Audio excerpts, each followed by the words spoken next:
Hello again, I hope you are doing well and safe. This is Hamid. I'm absolutely delighted to have you in another video. This video is going to be a continuum to the two last videos in this channel about behaviorism. I highly recommend you go back and check them out so as to have a big picture of what behaviorism really means. However, today we are going to shed light on another type of conditioning under the umbrella of habit formation, that is operant conditioning. Operant conditioning revolves around the use of pleasant and unpleasant consequences to reinforce or weaken behavior. To clarify this type of conditioning, I'm going to take you back to 1937 when a behaviorist called B.F. Skinner conducted an experiment. This experiment was named as Skinner's box. He used a box which includes a lever or a bar and a food dispenser through which we can deliver food. B.F. Skinner put a hungry rat inside the box. Since rats in general are exploratory animals, the rat started to walk around the box and accidentally pressed the lever. As a result of this action, B.F. Skinner delivered food to the rat, and after a great deal of repetition of this process, the rat finally realized that pressing the lever results in having food. B.F. Skinner in this experiment reinforced a behavior which is pressing the lever by using the pleasant consequence of that behavior, which is food.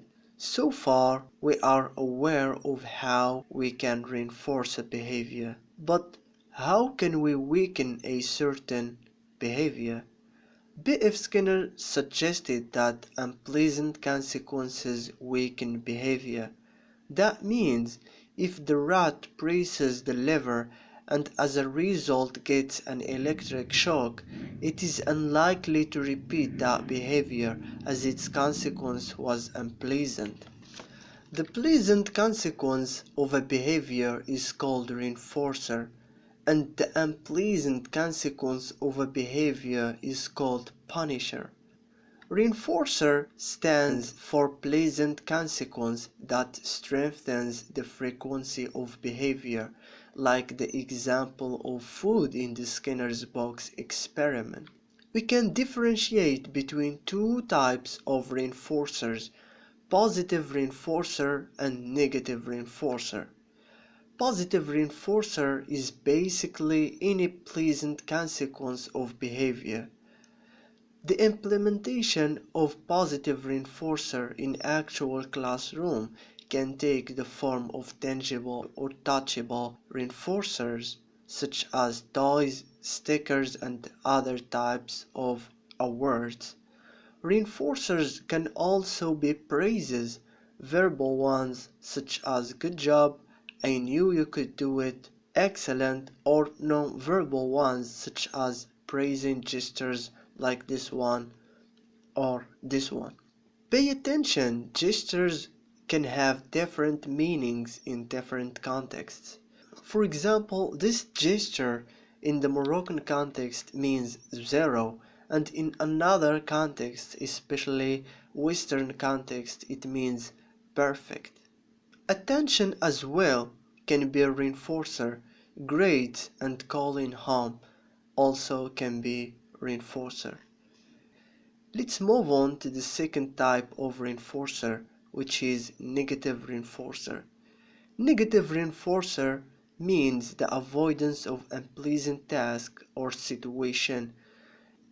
In addition to positive and negative reinforcers, there is another type of reinforcement called Premack principle, developed by David Premack. It means making a desirable activity conditioned with less desirable one. For example, when a teacher tells his students that they would have a fun game only if they do their homework or task.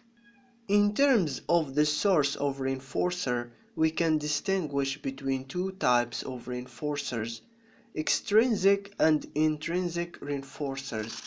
Extrinsic reinforcer is outside reinforcer which motivate people to behave in certain way, and it includes all types of reinforcers that we have covered previously. Intrinsic reinforcer stands for inside or inherent motivation toward behaving in certain way. Here, some students who have intrinsic reinforcer, they don't need to be extrinsically reinforced by their teachers. They behave in certain way because they enjoy it and they are interested in it. Here I'm going to provide you with some additional types of reinforcement. For example, home-based reinforcement. When a teacher encourages his students' parents to reinforce their children for doing homework.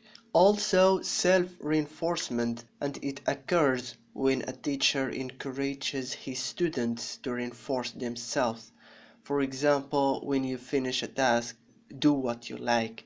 Now we are going to shed light on some aspects of classroom implementation of reinforcement.